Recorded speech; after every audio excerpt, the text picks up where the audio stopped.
All right, let's see this work again here.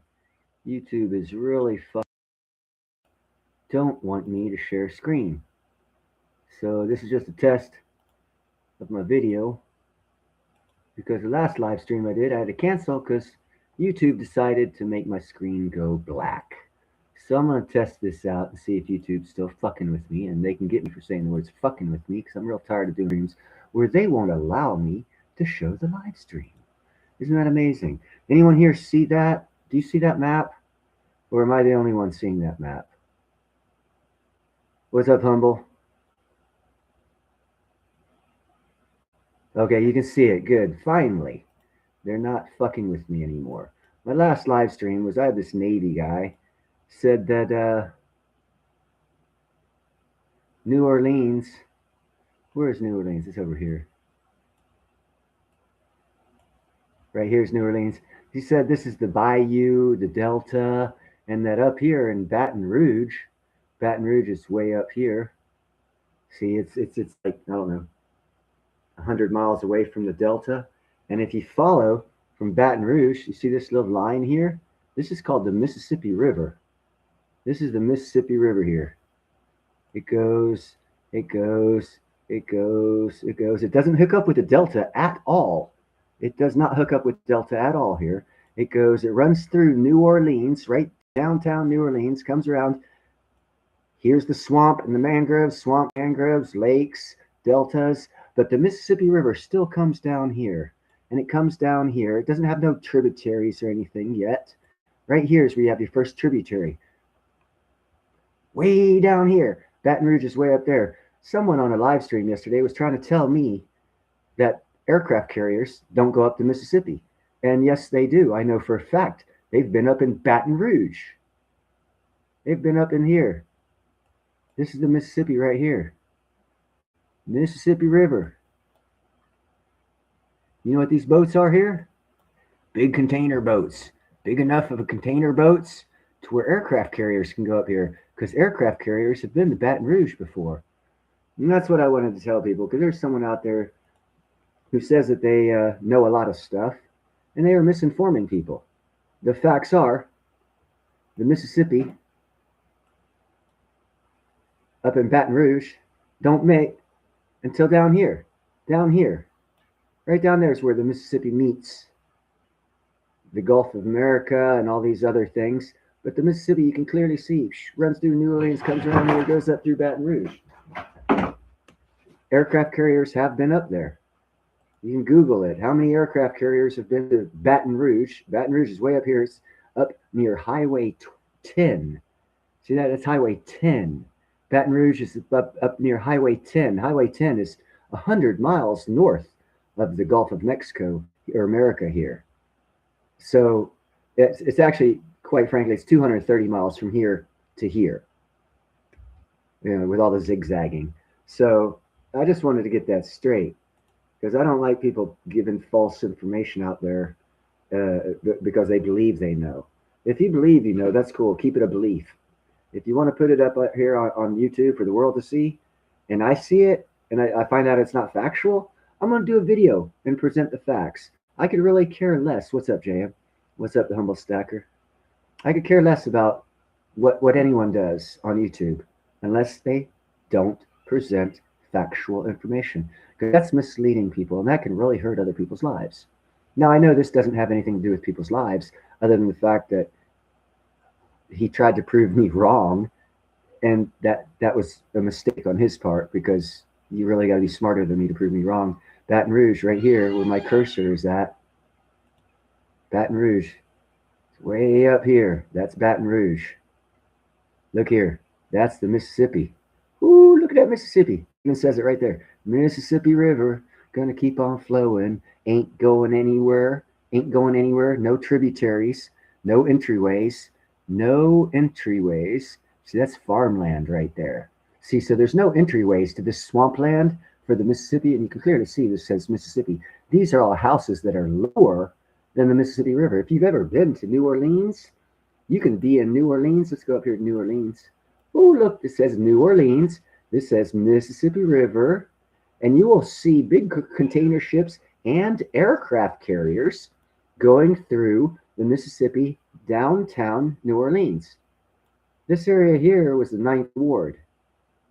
It no longer has houses because it got flooded out, because all this land is lower than the river by about 40 foot. That's how the river has a 40-foot clearance. And that is why aircraft carriers have gone up that river through New Orleans all the way up into Baton Rouge, where you see again the Mississippi River. So just bring facts, people, because if I see you putting up videos and they're lies, I'm going to call you on them. And I wanted to make sure this video got out, because the last video, YouTube didn't just give me a black screen and I didn't know about it, and I kept on the video showing all this evidence I have proving that the Mississippi River does go up to Baton Rouge, and that container ships and aircraft carriers have gone up to Baton Rouge. So don't give out false information online. Don't give out false information. What's up, Blue Butterfly? Because if I see it online, I don't care if you're Rick Rule, I don't care if you're Sprout, I don't care if you're Trump, I'll call you out. Because I don't think people should be lying or misinterpreting what they believe to be facts and then giving it out as facts, saying that they have experience in certain things when they're wrong. And typically, you got a 95% chance that if you're dealing with me, because I really do know my shit. I spent 58 fucking years learning it. It's great to know that little kids can come along and be around on this earth for 30 years more than me, and I appreciate that. But that's not how it works. See, I've got a lifetime experience. I lived halfway around the world for about 6 years of my life before I spent that much time in America. I have a lot of worldly knowledge. I remember things. I get stoned to forget things that I remember from second grade. I'm 58 years old and I still remember shit from first grade, second grade, kindergarten. I smoke pot to forget. That's how much I remember. So when someone says Carter didn't say that, I'm sorry. If Carter said that on TV back in 1976 and I saw it, I remember it. And then I did research on it to make sure I remember it properly. And then I call a person out. No, you were lying. That's just how I work. No, they don't go past Baton Rouge. Baton Rouge is as far as there's Chad. Baton Rouge is as far as there's been 3 aircraft carriers made it up to Baton Rouge, Louisiana, and none of them go further than that. But the river is dredged specifically to 40 foot deep so that they can there. If you know anything about dredging, it costs a shitload of money, taxpayer money. Why would they dredge that river to 40 foot depth if container ships only need it to 25 foot? Because aircraft carriers need it at 40 foot. So we waste our taxpayer monies digging it out every year to guarantee that aircraft carriers can make it up there. These are all facts, taxpayer facts. You can go on and ask taxpayer, google.com, how much taxpayer money do we spend dredging the Mississippi to keep it at 40 foot? Or you know, however you want to add in there. We spend tax dollars clearing this shit. So it's nice to know people have feelings. But if you're spending millions and millions and millions and millions and millions and millions and millions of dollars on something, taxpayer money, and you don't know where your money's going, and you're saying it's not going there, you're kind of not smart. That's all I'm saying, man. Research your stuff before you say it, because it really bothers me when people, especially when I'm on the chat and they're trying to tell me I'm wrong, and all I can do is type. Yeah, that don't work for me. So I have to come up and do videos and give evidence that Neil was not lying. Boats can go up to Baton Rouge. Aircraft carriers have. And this person was in the Navy, and so they know all about it, and they denied that fact. And it is a fact. 3 aircraft carriers have made it up 230 miles up the Mississippi, because from the Gulf of America to this spot right here, Baton Rouge, is about 230 miles. And that's how far ships can go. And I'll even Google it. How far up the Mississippi have aircraft carriers gone? And I'll share this too.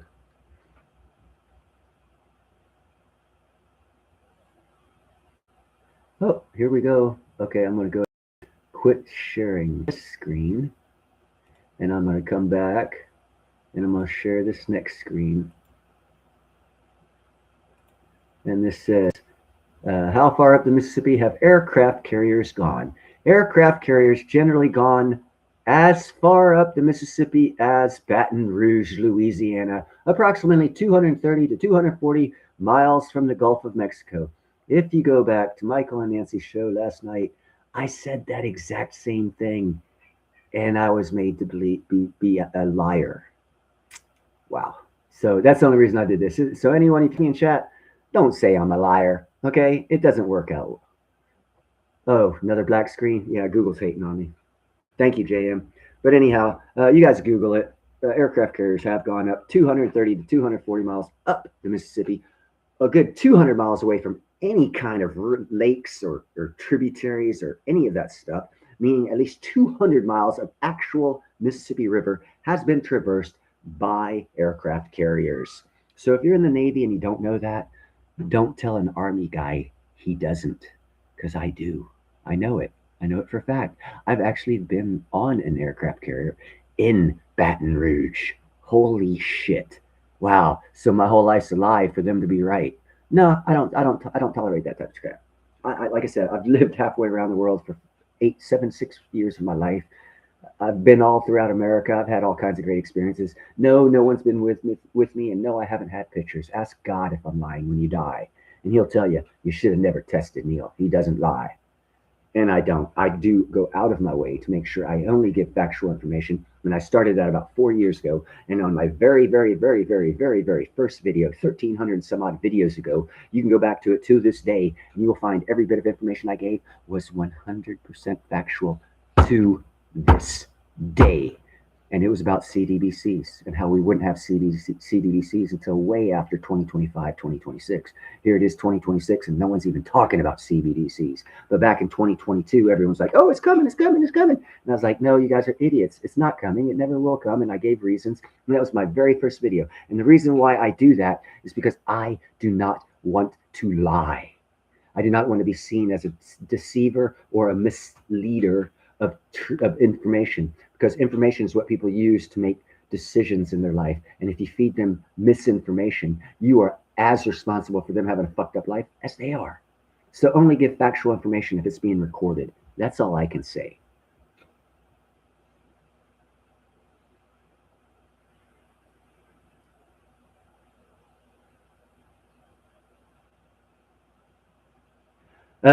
Dude, Chad, if you ever go to New Orleans, you go next to the Mississippi River, and you're gonna get a kink in your neck because you're gonna have to look up about 30 foot of dike holding back the Mississippi River. And then if there's a big container boat coming, you're gonna have to look up about another 100 foot.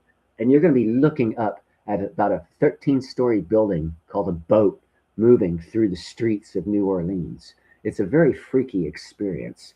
I really don't like it because I just see the water displacement on that dike. And I wonder how long before the size of that dike, because of the weight of that boat moving on that small amount of water above the ground being held back by dikes. It's just very scary. It's always been like, I've always felt like that. And well, Katrina proved me right.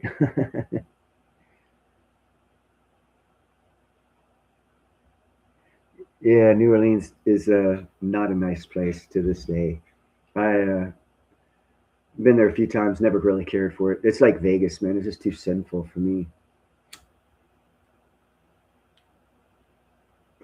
Everyone calls sin fun. It's still sin. Water is the most deceiving killer out there, my friend. Luckily for me, I was when I was swimming at a very young age, and I got into all kinds of swimming stuff, life saving, rescue swimmer shit. And I learned about riptides and all this other stuff. And I can tell you what, right now, water can kill you very, very fast. Because people don't believe it can kill you very, very fast. But it can. It can kill you very, very fast. I've had to rescue a few people when I was a teenager as a lifeguard. Get swept out by a riptide. And these fools are swimming against the riptide, thinking they can outlast the water. Water's been moving for billions of years, but you can outswim it because you're only going to live 100 years. Yeah, you'll get tired in 2 minutes and drowned. There's certain ways to get out of riptides alive. and one of them is swim with it. So if you ever the water, the shoreline is here and the water is here and the riptide's running this way, you go out, you get caught in it, swim with it towards the shore. Don't swim against it towards the shore. Swim with it. You'll swim faster than you ever swam in your life because you'll be using the current to help you. And as you're swimming, swim towards the shoreline because you'll get yourself out of that riptide with the speed that the riptide gives you, and your swimming will easily get you out, and you'll have a great experience and you'll be alive. That's probably why I was a good lifeguard.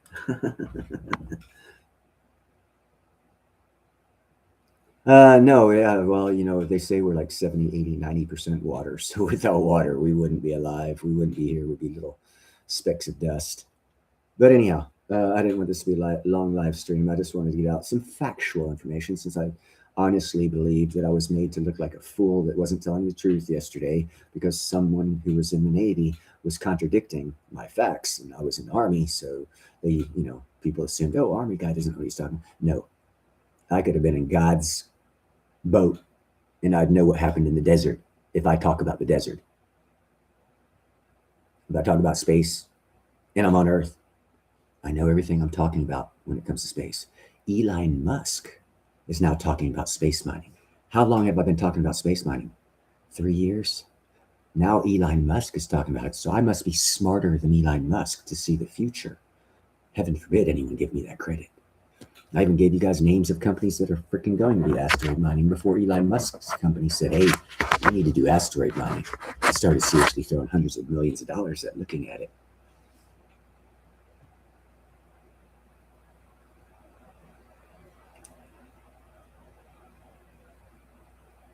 Yeah, the power of the water is a bad thing, man. When I was a little kid, I had a bad experience. I was like 3. We were on Johnson's Beach. And it wasn't an undertow at first that got me, but being a 3-year-old, you're not really aware of your surroundings as much. And I was a little bit too deep. A big wave came and it pulled me out. And I was tumbling. And I was hitting the sand, just rolling. And I was thinking to myself, how the hell did I get myself? Yeah, as a 3-year-old, I was thinking this shit. How the hell are you supposed to fucking survive this shit? So I tried and thought different ways of how to do it. And luckily someone came and got me before I figured it out on my own. But almost drowning at a young age with water really gives you a lot of respect for it. And you learn a lot.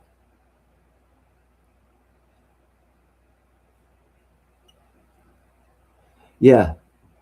H3 from the moon has been discussed for years, as well as asteroid mining. But who on YouTube's been talking about it for 3 years? Not anyone I talk to, not anyone I watch. As a matter of fact, I get ridiculed. And people laugh at me for talking about it and have for years.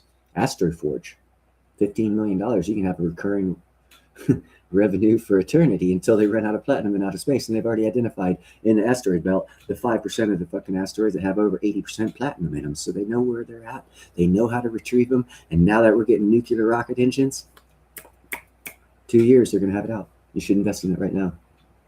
Asteroid Forge and whatever company Elon Musk is coming from opening up, they'll do well too because he's got money to make sure they do.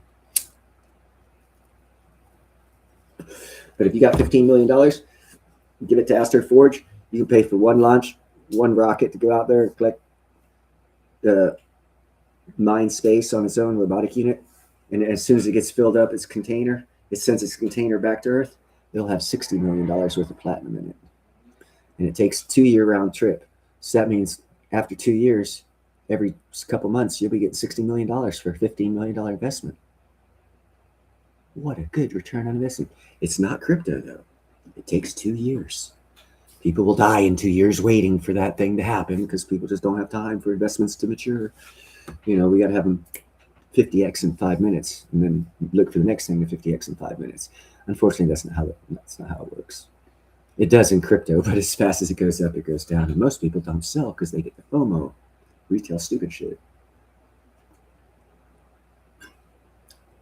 But anyhow, my graphite cast that I ordered and I did all the work for, and I found all the computer programs and written up all the diagram and computer programs and sent it to this company since they couldn't do it on their own.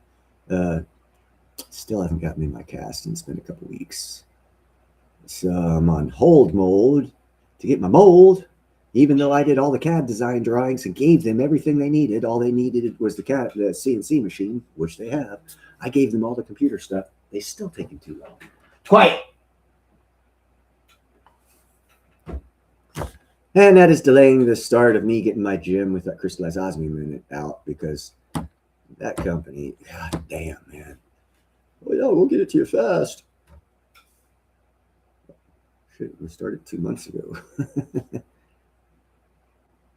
You too, Philonetic.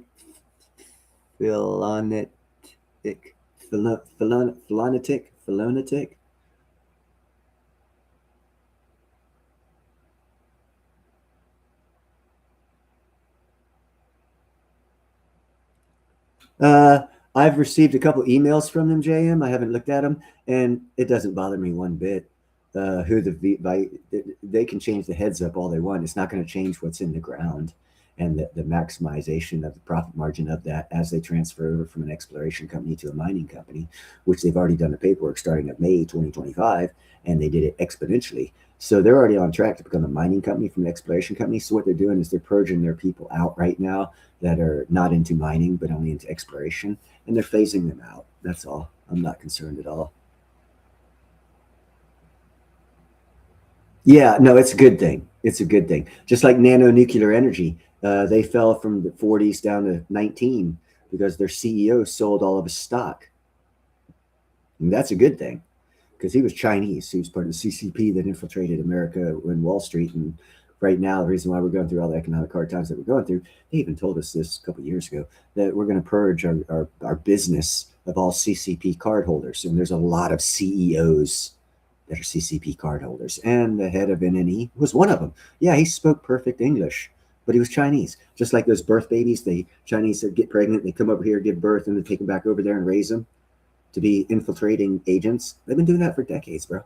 So we've been cleaning them out. And the dude from Clean Air Metals, if he was Oriental, I wouldn't be surprised if he was a CCP agent getting purged from our economy so that they can't crash our economy as they planned, they being China.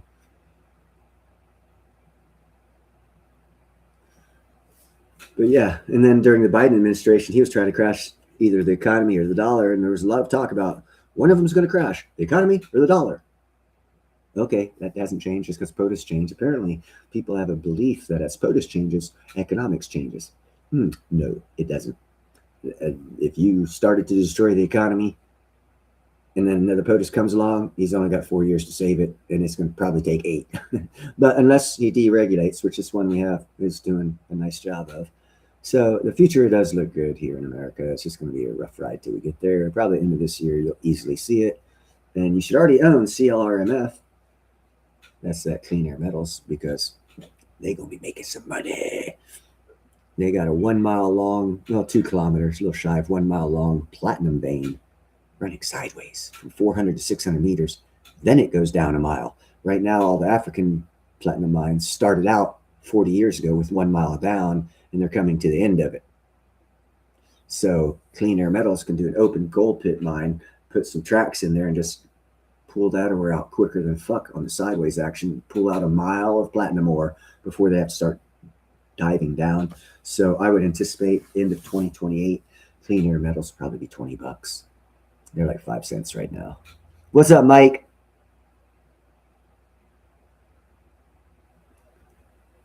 It's nice to know that your state just south of you, Oregon, is arresting people for harvesting rainwater. They say the rainwater does not belong to the human, it belongs to the government. And if you collect rainwater on your property, they're throwing a guy in jail right now. He created a small pond. He got a pond. He made a pond to harvest the rainwater, to store rainwater and snow melt. He's in jail right now for doing that because he's not paying tax on it, because the rain belongs to Oregon. It doesn't belong to the people, because they separated government and citizen. And the government's the overlord and the citizen is the slave. So if you live in Oregon, you're a slave to your government, and they will throw you in jail for gathering rainwater. Oh my God, I saw that. It was so fucking crazy. Going to jail for collecting rainwater on your property. Because see, when you say your property, you think you own it all. You only own the top couple inches. You don't own the mineral rights, you don't own the water rights, and you don't own the air rights. You have to buy all that separate from the property. And people just don't put that together. But to own, actually own, as you believe ownership is in your mind right now, where you own the earth under the earth, you own the air, you own everything. You have to buy the land, you have to buy the mineral rights, you have to buy the water rights, and you have to buy the air rights. 4 things you have to do to own your land. Otherwise, if you just buy the land, the state can quite possibly change laws and make it illegal to gather water, to dig too deep, because you don't own what's under your land. You just own the first couple inches. Research, baby, research. Well, yeah, that is true. But see, what you got to understand, and everyone's got to understand, taxes change, bro. They change due to the environment of governments worldwide. Governments worldwide are interacting more now than they did 100 years ago through technology. We can now hop on a computer screen, and I can see someone in Canada at the same time I'm in California. Couldn't do that 100 years ago.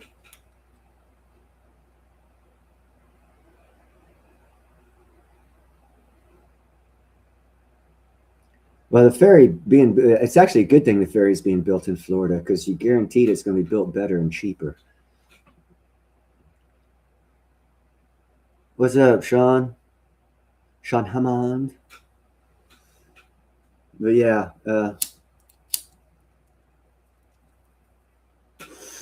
that's the basics. I just wanted to set the record straight on the Mississippi River and aircraft carriers, because I don't like people thinking that I'm telling mistruths. If I'm telling it, it's if I make disclaimers ahead of time, because I do bullshit. I'm just like everyone else. I bullshit. I like having a good time.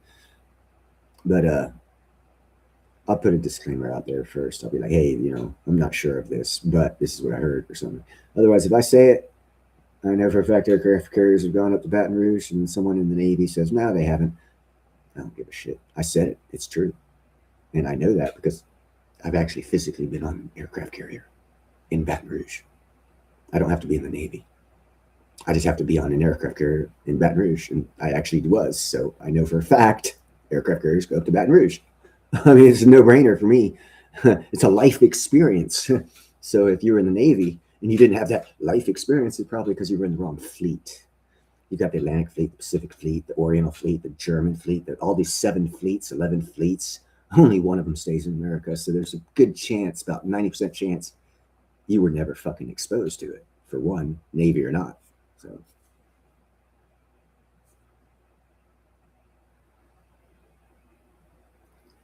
Was that the movie for the moon missions there, Mike?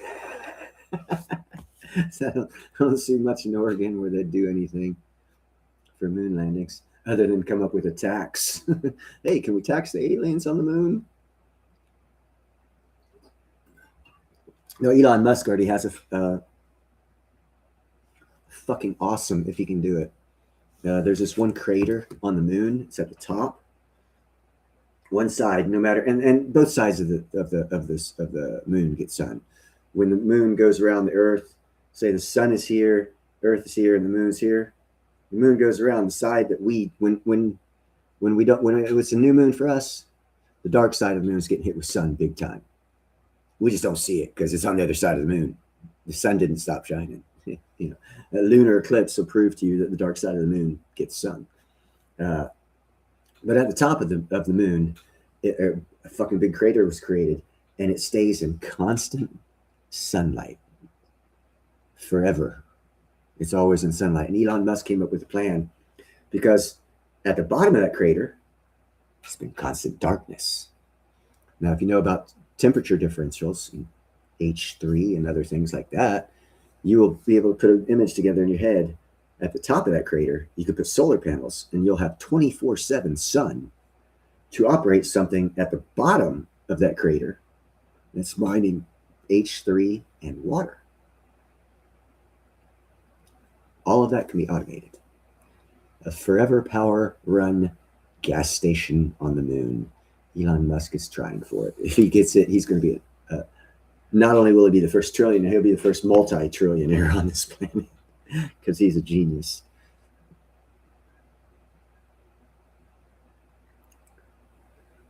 We need to do a quality check on those thrusters then, because I don't trust anything coming from the place where Mike lives. They ship out ferries to be built somewhere else. It's kind of suspect.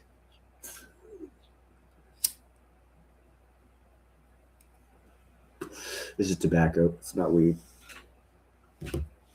Disclaimer, that was a lie. But yeah, back to the property tax. We won't have property taxes for long.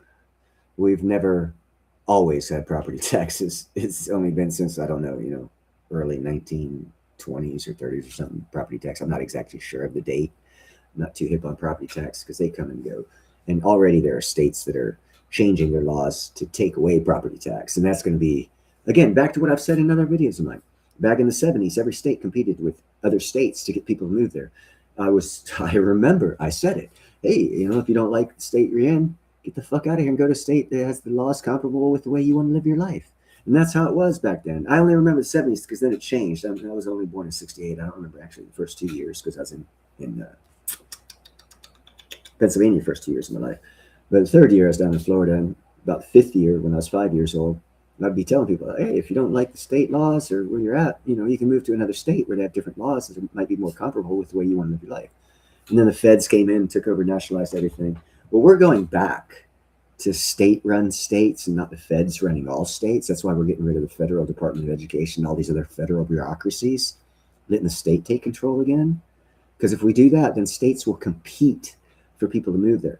Better schools, lower taxes, higher wages, cheaper housing, more recreational facilities. And all these states will be coming up with new and inventive ways to entice people to move to their state. And they'll do that to compete for people. Now, I'm going to let y'all in on a little secret. You also heard of Silicon Valley here in California? About 30 years ago, turn of the millennium. Silicon Valley, where Meta is. Meta's right down the road. That's a 1 mile circle. It's pretty big. Silicon Valley is right down the road. Okay, all the tech companies in the world are right down the road, about 50 miles. It's called Silicon Valley. Do you know where the second Silicon Valley is going to be for the 21st century? Raise your hand if you do. Baldwin County, Alabama. They're already getting tech companies to move there, ones that you've never heard of that are going to be big boys soon. And they're all going to Baldwin County. That's one of 2 counties along the Gulf of America in Alabama, because Alabama only has 2 counties in the Gulf of America. One of them is Mobile County, one of them is Baldwin County. Baldwin County has changed all their rules, regulations, and tax codes to provide a glorious business environment for tech companies. So when you hear moving out, big companies moving out, going to Texas, yeah, that's only the big companies. The other big companies that aren't like top 5, probably going to Baldwin County, Alabama.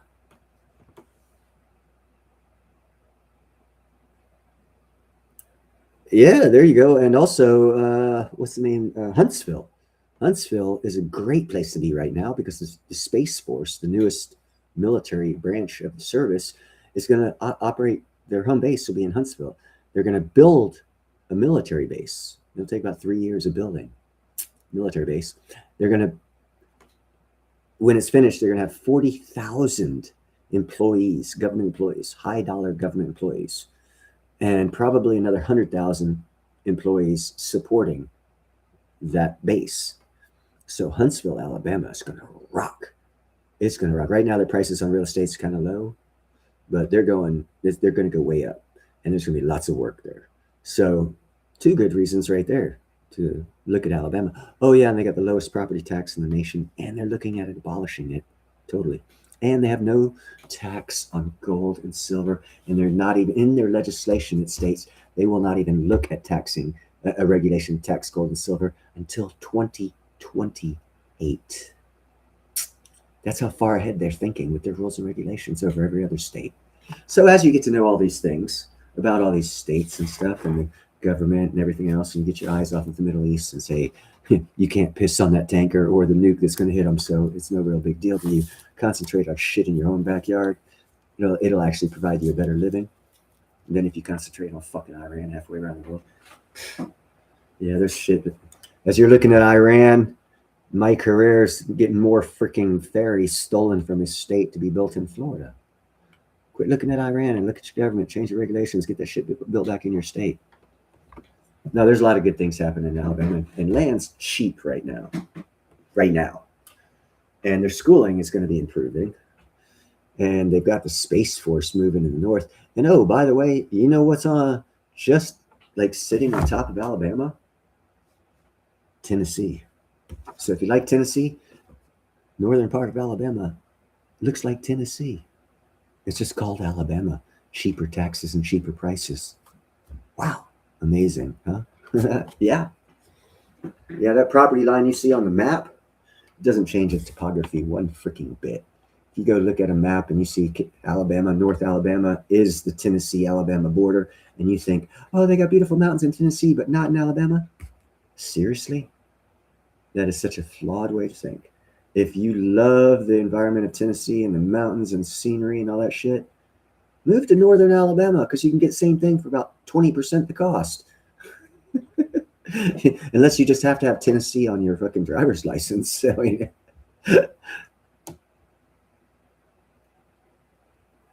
there you go, Sean. And actually, to be quite honest with you, I saw a property in, you got Baldwin County, Mobile County, Baldwin County, and then Escambia County, Alabama, which oddly enough is directly above Escambia County, Florida. So you have Escambia County, Florida, and Escambia County, Alabama. And then you got Fort Walton, Holly, Navarre, and right above Panama City in Alabama, on the Alabama-Florida line, in Alabama, I found properties that are on the Florida-Alabama line, right above Ponce de Leon and that other clear water cave system off by 10 before you get to Tallahassee. Beautiful areas, like 10 miles north of that in Alabama. $130, 3 acres, 3 bedroom, 2 bath, 1 bath, excuse me, not 2 bath, 1 bath. 130,000. Fuck. Why do you have to live in Florida when you're only 10 minutes away from what Florida has to offer and you're living half as cheap?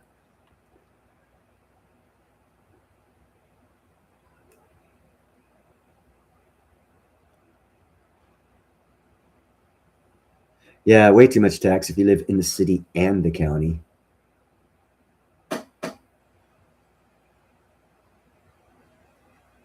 Northern Alabama. Yeah, Florida is a waste of time, bro. Especially if water level goes up or down. Either way, it's a waste of time. Because the thing about Florida and central southern Florida, if you buy a house, if a sinkhole appears within a half mile of your house has now been condemned. You're going to lose your insurance and you won't be able to sell it. And you'll be totally responsible for every hurricane repair. How long before you're bankrupt? You got to think about things like this. Now, who the hell heard of that law that if a sinkhole appears a half mile within your house, to the radius of your house, that you're going to lose your your homeowner's insurance and be 100% liable for all damages of any hurricanes because you don't have insurance and you can't sell it? Did they tell you that slavery is there before you buy in Florida? Does anyone tell you that? Oh, if not, be very careful. Oh, and here's the thing about Georgia. Don't move to Northwest Georgia. They had a carpet factory up in some town in closer to South Carolina and Georgia than to Alabama and Georgia. And they were using forever. They were being sold. Actually, there's a big fucking last lawsuit on it right now going through the court systems where this carpet company was sold chemicals for anti-stain chemicals to put on their carpets by Raytheon, by some big chemical company. And it was actually Forever Chemicals. And all the streams and lakes and rivers in northern Georgia are contaminated with Forever Chemical that if you get inside you, it will kill you. I have seen 3 bedroom, 2 bath log cabins on 4 acres on a river in North Georgia selling for $70,000. The reason why they're selling it that cheap is because you can't touch the fucking water. So be careful where you buy. You guys be quiet. Sorry, it's cats. So you got to research the area where you want to live and make sure you know what the fuck is going to happen with the laws that already exist and find out about them. And don't just say, oh, that's a beautiful area, I want to live there. Because you can't see that Forever Chemical in that river. And you're going to go swimming one day and come out with cancer. Was it worth it? To me, no.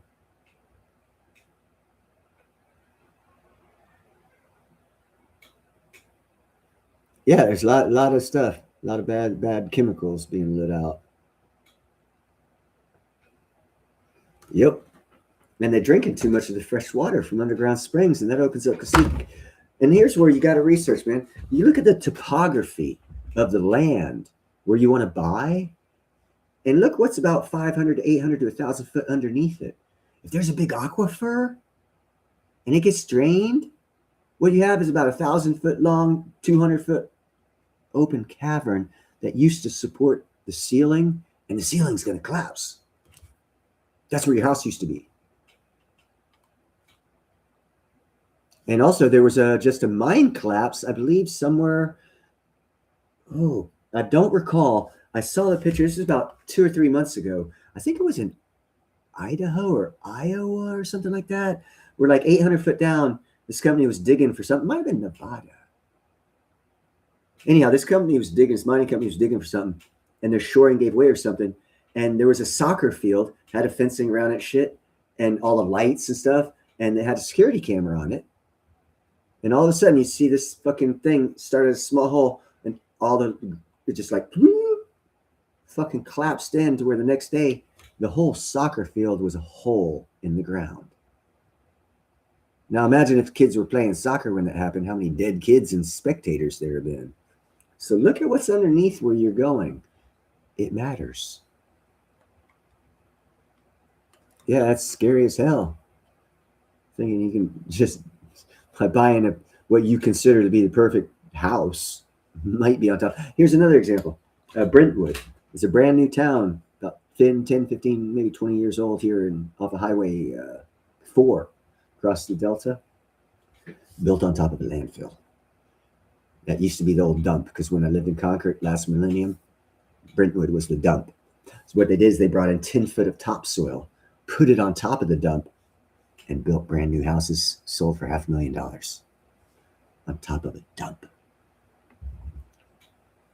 How smart was that from the motherfuckers buying that $500,000 house? Oh, but it's in California. Yeah. Okay.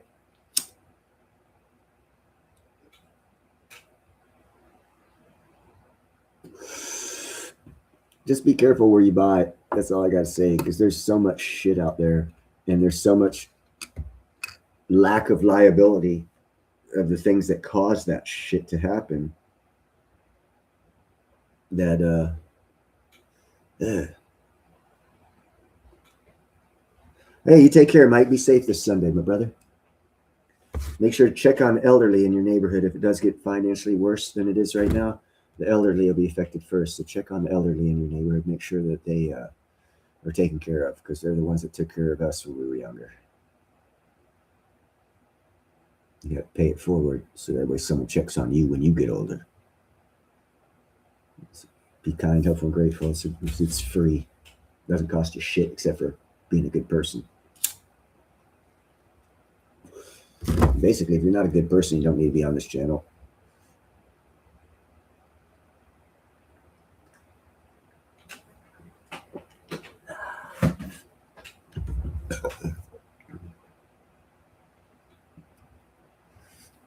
Get her done. Get her done. But anyhow, is there anything else you guys want to talk about?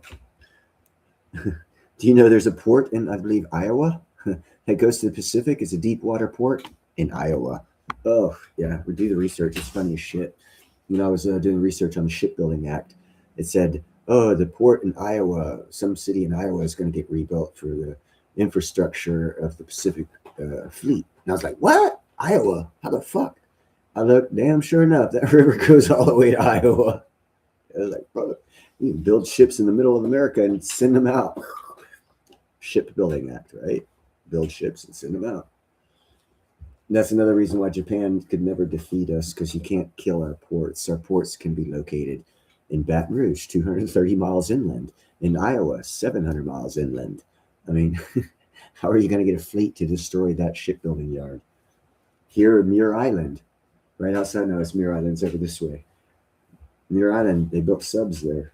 It's like, you got to go through a lot of shit to get there. There's no way in hell a military force could go destroy any of those intercoastal shipbuilding facilities. And we're revamping all of them. But anyhow, I didn't want to make this one too long.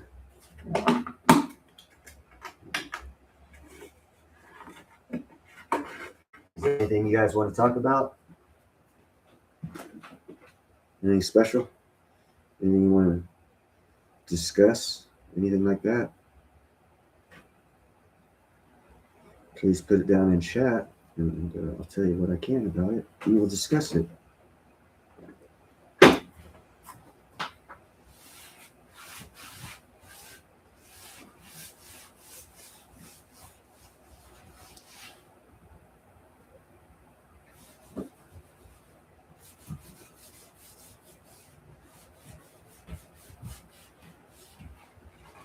Nada? Yeah, stuffed peppers. I don't know shit about stuffed peppers, bro. I don't do cooking. I am not smart in cooking. Peanut butter and jelly does me good for dinner, but I don't have anyone to cook for, so. And even if I did, I'd probably still do peanut butter and jelly because it's easy. I don't know, taste is okay, but if it's edible and keeps you alive, it's good enough.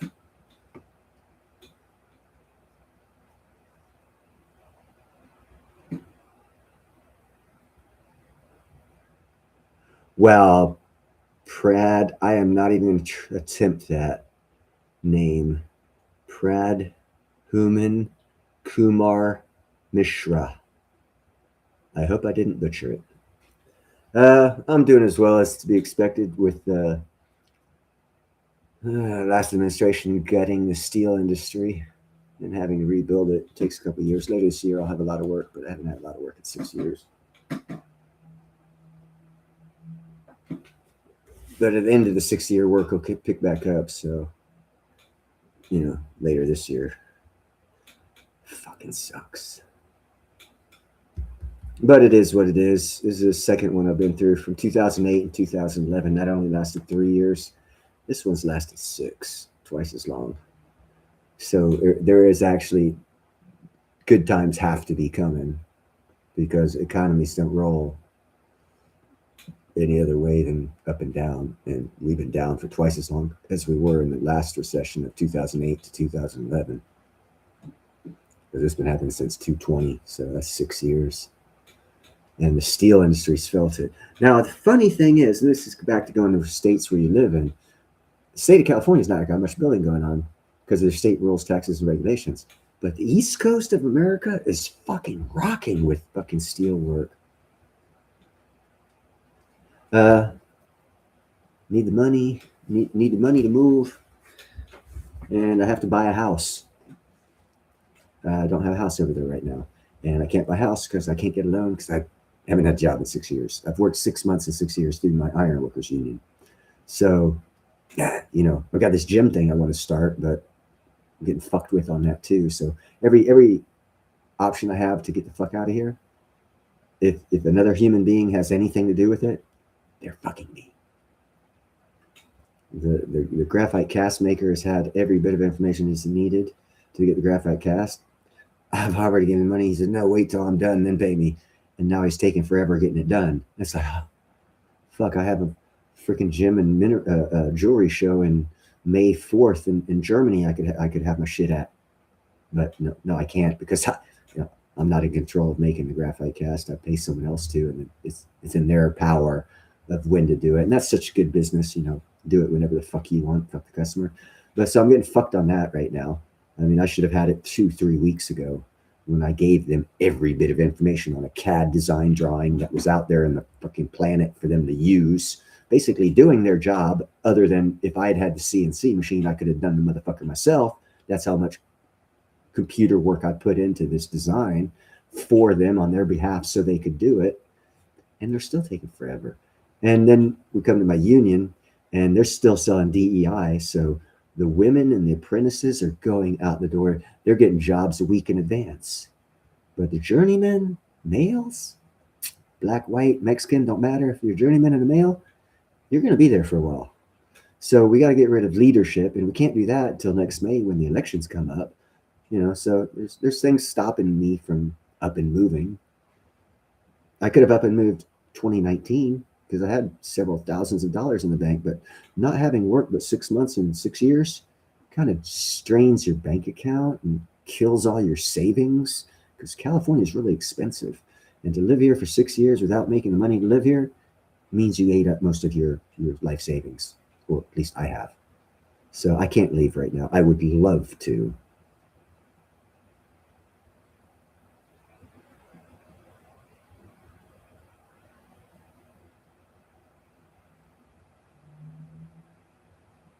No, right on.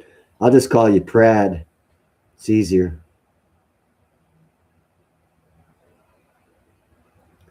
Yeah.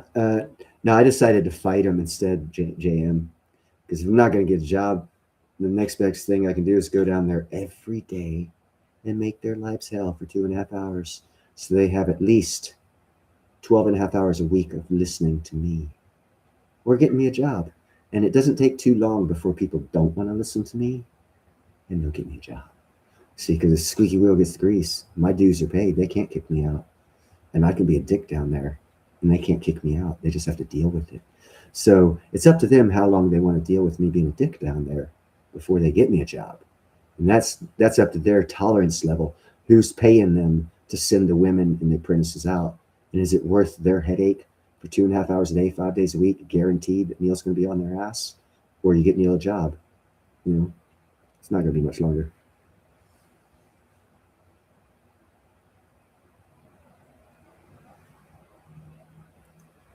Energy field might not be, brother, but you go to, let's see, Kentucky, Virginia, uh, Illinois, around that way. They're begging for iron workers. They have so much building going on. I haven't heard anything further south in South Carolina. Nothing going on in Georgia. Now there is something going on in Huntsville, northern Alabama, but yeah, anything further down than that, I haven't heard much of. But there's shitloads of work going on the East Coast. As a matter of fact, the old guy I worked with about 8 years ago just came back from the East Coast and was telling me, Neil, dude, you need to go out there. You can make a killing. And I would love to go out there, but I've already gone through my retirement staying here. So I made my bed. I need to lie in it so I can get up and go. And that's what I'm doing. I was hoping this gym thing would work for me, but the person who's making the cast, who already paid to make the graphite cast, has decided that, who the fuck am I? They'll do it on their time. But one day it'll get done because it has been paid for. And when it gets done, then I'll have my gym design up. And then maybe I can start making money if anyone else doesn't get in my way. Say, no, Neil, you can't make money. Fuck off. But as soon as I get these bottlenecks out of the way, it's going to be gone. As soon as I start making money, I'm going to buy my own CNC machine. Fuck these motherfuckers. I'll make my own shit. I got to do the computer work anyhow to give to them to do it. And then they take forever to do it. So the only thing I'm lacking is a CNC machine. And the only reason I don't have one is so, as soon as I get some money up, I'll get my own CNC machine and they'll lose my business. Not that I want to give it to them anyhow, but they're the only ones that will take it. It's weird. Companies are acting weird right now, man. That or it's just I'm cursed or something. Hopefully it changes. I'll be 58 this month. So hopefully the last quarter of my life will work out. Can't be a loser the whole fucking damn thing. Whatever.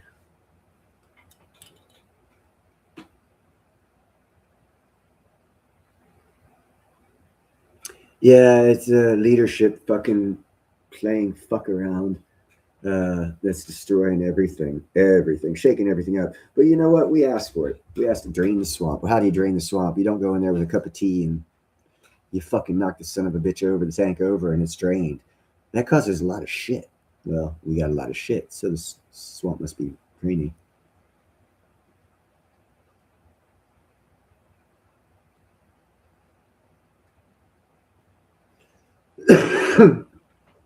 Yeah, I know, Jam. I've been looking at it. Yes, I will make it work, Sean. It's just a matter of time. I am very stubborn, and I guarantee I'll make it work. It's just missing. I really,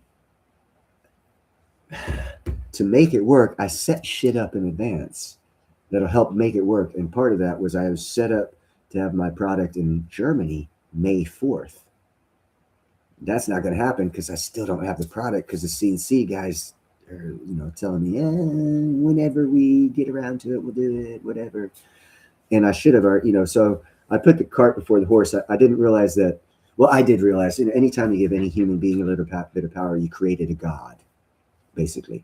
And you have to be subservient to that god while you use their service, is basically what it is. And it happens in every phase of life because most people are vain and self-serving to the core because they were raised that way, because our parents gave us participation trophies and said, no, you don't have to try. No, don't bother trying. You'll still succeed. Don't try. You'll still succeed. We'll guarantee it. Let us protect you from life.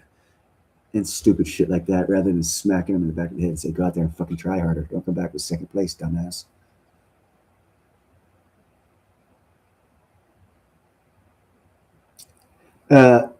Where's the damn engineers? That's what we need more. What do they call vocational schools reopening? Because that gets people interested in engineering. Because if you go to 9th grade and you realize high school ain't for you, 10th grade you go to vocational school. How it used to be when I went to high school in the 80s, you'd go to English, math, and science at the high school because you'd have 7 or 8 1-hour classes.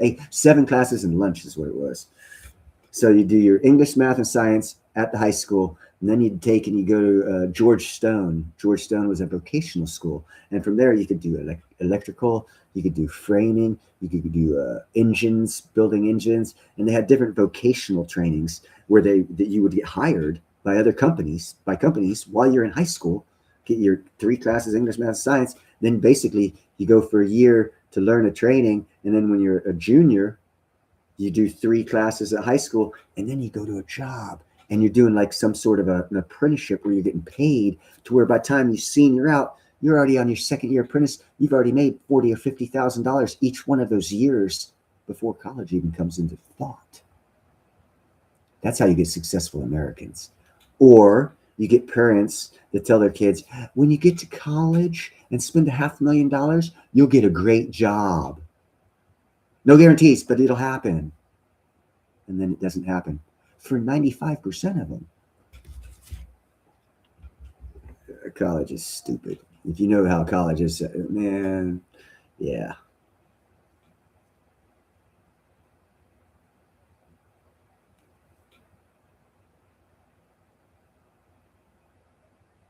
Taking off. You have a good one, JM. Thanks for stopping by.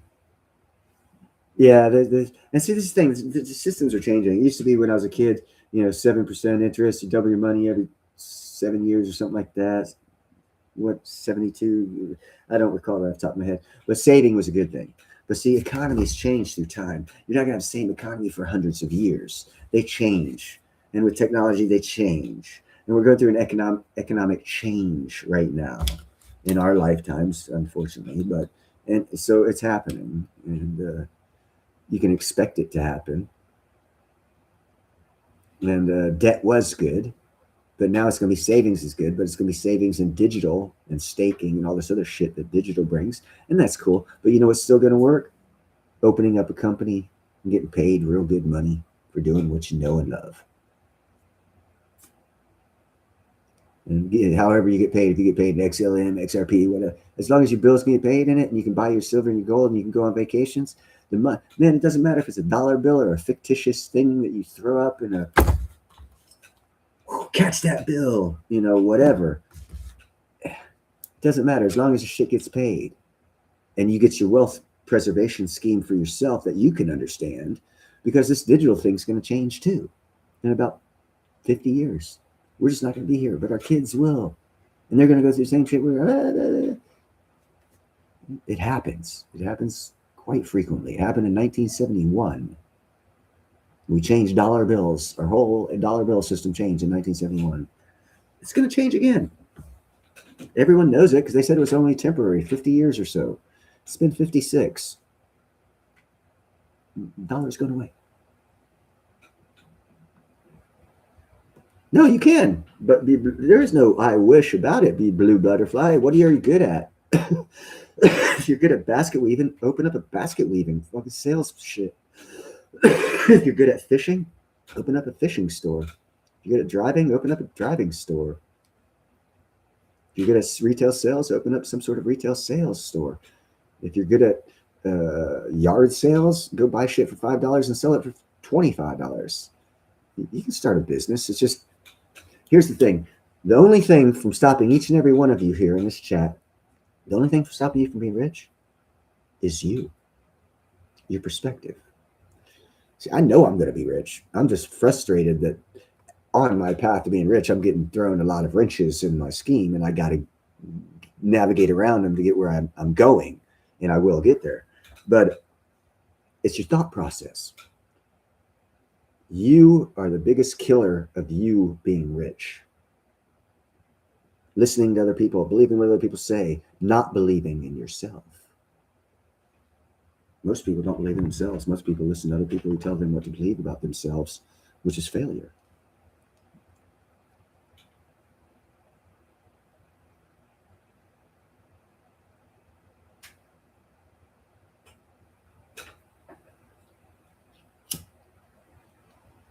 With the internet, you can learn anything you need to know. I know shit about computers, and I was able to come up with a CAD computer program to give to a CNC company. And he said, yeah, it's exactly what we need. So I had to go through all this computer bullshit that I know nothing about. And I was able to do it successfully. And that also drained time away from getting my gym thing going. Exactly, Sean. And it's not actually even a dream. It's your specialty. It's what you were put down here for. And that everything else in life distracts you from doing. We all were given a mission by God coming down here. Life has distracted us from that mission. And then we get sidetracked from life distracting us from that mission. Just go back to doing your own, living your own dreams and producing your own dreams into a reality, a perspective. Build it, they will come. All these great sayings.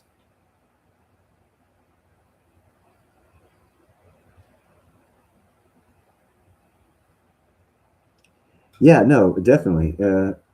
No one can change you but you.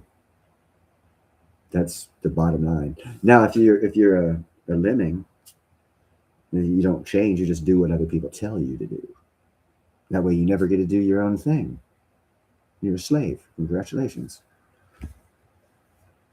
Not being a slave's a lot harder. It's a lot more rewarding and fun in the end.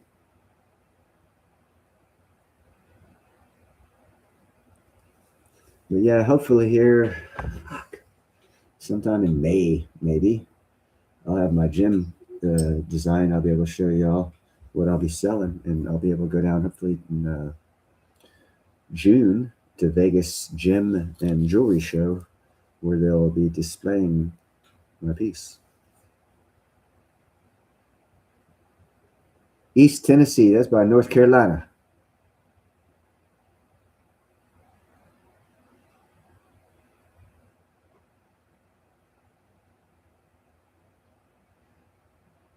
Well, Brad, if the dream breaks, have more than one dream.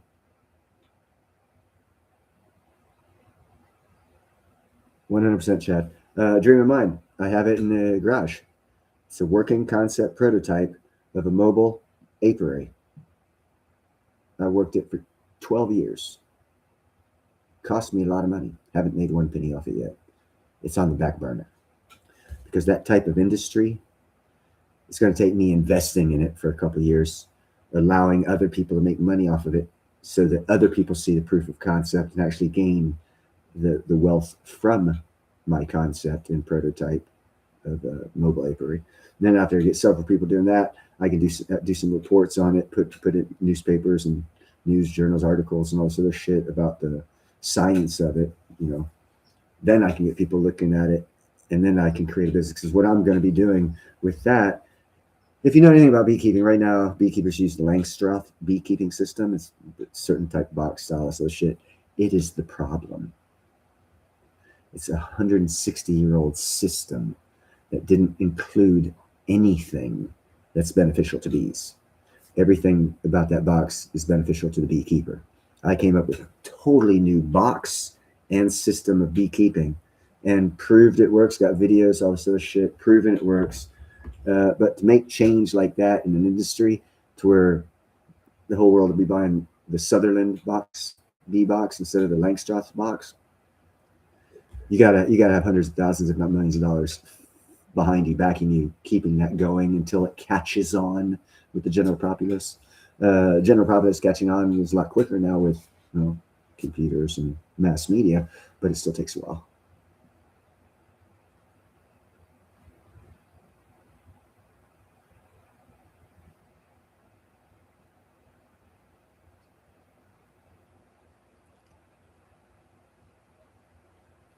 Yeah, it's not only a good idea, I've actually proven that you can make $120,000 a year off of each 10 hive trailer. $10,000 a month. But people have to work it, and they have to work it properly to get that.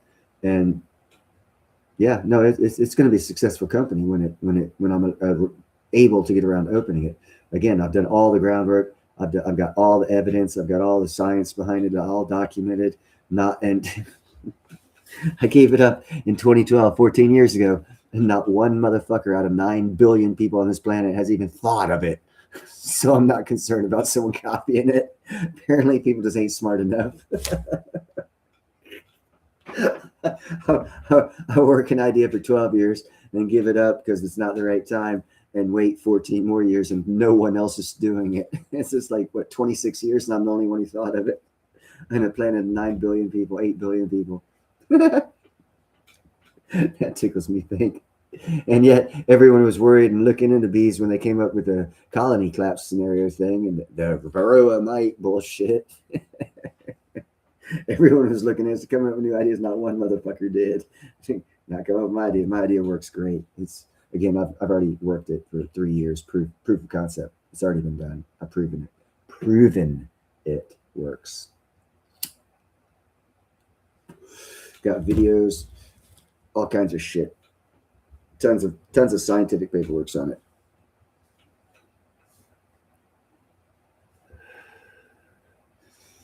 The great thing was I met 2 billionaires doing it too, because I put it out on their property. They discovered what I was doing. They were interested and they wanted their private orchard taken care of, pollinated properly. And they were older. They died like 10 years ago. They were like in their late 80s when I met them. They died in the early 90s. Both the brothers did. But they were billionaires. They had like 1,800 acres, or their family still has 1,800 acres of land on the Napa River in Napa County. I mean, they some fucking land rich motherfuckers. And then they got shitloads of other businesses, restaurants, all kinds of cool shit. Multi-billionaires, these motherfuckers. But they let me out on their land. And I got some good stories about that. I don't have no pictures, but they used to like, because I was still experimenting with my beekeeping system that I was inventing. And I got a lot of shit wrong. That's why it took so long, because no one had done the science and experiments needed to come up with a new beekeeping technique. We're all following a 160-year-old technique. How fucking historically archaic a system is that? And we're supposed to be intelligence. Okay. So I came up with another system, proved it, worked it, but it took like 12 years and I made a lot of mistakes and I got chased by bees a lot. Bees will chase you about a quarter to a third of a mile. And these 2 old fucking rich fuckers would be in their old Ford truck, a little bit further back, a couple hundred yards away from us, just sitting there. And they'd watch us work because they knew a 75% chance we'd be fucking take off running. The funny thing was, my partner was a ex-lineman football player. Huge, big motherfucker, right? And he was scared shitless of bees. So he had on the whole fucking alien suit, right? And I was wearing shit like this, or short sleeves even in the summertime, with nothing. So we looked totally different. I'm like 150. He was like 250. He was 6'6". I'm 5'11" and a half. And these these old men, these billionaires would be sitting in a truck, and all of a sudden they see us both turn around and start running, and the bees would be chasing us. And after the first brother died, we were talking with the second brother who's still alive, and he was like, "Yeah, man, we had several hours watching you fuckers run from bees." So we entertained old billionaires with my style of beekeeping that I invented and worked, created it and worked it, and the beehive system, the whole fucking thing. Again, all the science is down there. I got it all documented, and it's also good for believe it or not, it's a mobile elephant fencing system as well. Isn't that interesting? And I've got a simpler technologically advanced system for a mobile elephant system that you need in Africa. Uh, so I've got to patent that still too. I totally forgot about that. But yeah, I got a lot of things. And it's been 14 years and no one's even looked at it. We still have the same fucking problems we've had 14 years ago after I finished working with this fucking bee shit. And not one motherfucker's come up with the thoughts that I have perfected in my garage, working concept prototype, and a mobile elephant fencing system, which is a problem in Africa. And then there's some crazy college kid from UC Davis, Professor King, went to Tanzania, tried to do some sort of a elephant fencing system. Fucking childish, man. I didn't even think she made it through fucking high school with her fucking stupidity that she did over there. And she thought it was great. And what it was you had a beehive with a rope running through it. So when the elephant hit the rope to go into your fields, it would break and the beehive would drop and they would swarm. That was her great idea for an elephant fencing system. I was like, wow, you are about stupid.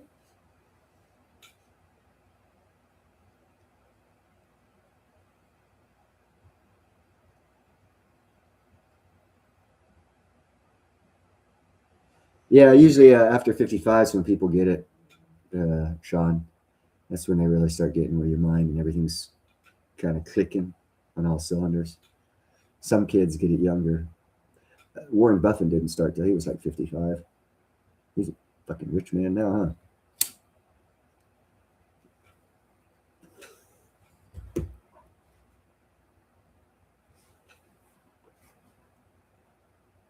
huh? No, actually, blue butterfly, it could not be several different animals. The reason why, what it is, and I discovered this as well in 2008, I think I discovered this. Elephants are scared of bees. If you have a tape recorder of a bzzz, and you go to Africa, and you have that tape recorder, and you throw a fucking piece of shit at an elephant, a bull elephant, get him to chase you, get him to stampede your ass, hold that tape recorder up and play that bee sound. You will never see a fucking 4-ton beast stop so fast, turn around and run scared like a little bitch. Because bees can kill. One bee can kill an elephant, and elephants know this. One bee can kill a human. You humans don't know this, I do. If it stings you on the inner side of your ear, the swelling will cause edema of the brain and you'll die. One bee sting. See how small that ear opening is? It's like that big. For an elephant, it's like that big. Bee could fly straight the fuck into the damn brain and sting that motherfucker. He'll be dead. Elephants know this. I had Nisefu Wildlife. They're down in Lingwana State Park in the southeastern corner or sector of Zambia. I had them do this. They did a little video on it. Dude did it. Fucking aggravated some fucking bull elephants, and he fucking stuck up the tape recorder of the bee sound, and you saw all the elephants were like, and then they started moving the fuck away from the dude.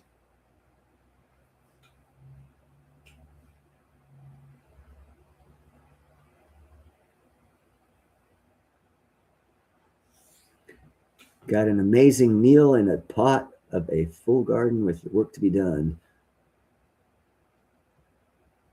Hey, if you guys want to get together, you know, a business, I don't know how much money it would make. It probably wouldn't make much money at all. It'd probably just give you a lot of influence. Just come up with I've already came up with it. Just, you know, get in touch with me and let's fucking do an elephant fencing system. A cheap, fucking cheap, easy system. The country of Zambia wants to keep their elephants inside their country lines because as soon as they cross the Zambezi River into Zimbabwe, in Zimbabwe, they kill elephants. It's legal. In Zambia, they don't kill elephants because of tourism. But every time a herd of elephants goes across the Zambezi River into Zimbabwe, less than half of them come back because they get killed. And then Zimbabwe or Zambia wants keep their elephants inside their country limits. So all you got to do is have 2 or 3 park rangers on a forerunner, a couple forerunners, put this system out when you know the elephants are moving in that direction, and it'll stop them fuckers and turn them around. I guarantee it. So if you're interested in wanting to start some small little company, I've already got the design. It's cheap as hell to make, and it'd be very easy to get a hold of the country and let them know that you've got a elephant fencing system that's cheap and easy and easily maintained by 1 or 2 people. Part-time throughout the year, whenever the issue occurs, you can just run out there and set these things up and taken care of. If villages in Africa and Zambia, elephant hits the side of your building, bro. That's that's 8,000 pounds, man. That wall's down. It happens more than you think in Africa, where an elephant will be walking by, boom, boom, hit the building, boom, building fell down. Elephant just keeps going. All he did is just hit something. It's like he running into something and keep rolling, but it was a house. So a lot of villages want this system as well. But I've already thought of it, already got it set up, already know what's needed. I ain't had the money to do shit. I don't have the contacts anymore. Back in 2012, I had the contacts in Zambia, the Zambian government, because I was going to go down there with my beekeeping system, the mobile apiary system, because it could help increase their country's economy for several different reasons. Their third largest export is honey. So, and they get a shit ass price for it because the way they extract it, it makes it taste like shit. So they don't get good money. My system down there changes all that and increases their harvest. Yeah, it'll change. It'll change. It will. This too shall change. That's why I want to get my gym business going. I want to offer a couple people a 1099 idea for themselves, where they will make the gyms for me and make money at it, and take advantage of the tax advantages that you can get for working for yourself and make good money. Because I'm not looking to make all this money by myself. It'll take about an hour, hour and a half. What's up, Deja Vu? To make the gyms. And yeah, make about $150 an hour. Up to 500 an hour. Depending on if it's a silver or gold gym. But anyhow, I've been going for an hour and 20 minutes, even though Deja Vu just got here. We've already been going for a while, and I'm going to shut this one down. Appreciate everyone being here, and have a blessed Sunday. I will talk to you on the next one.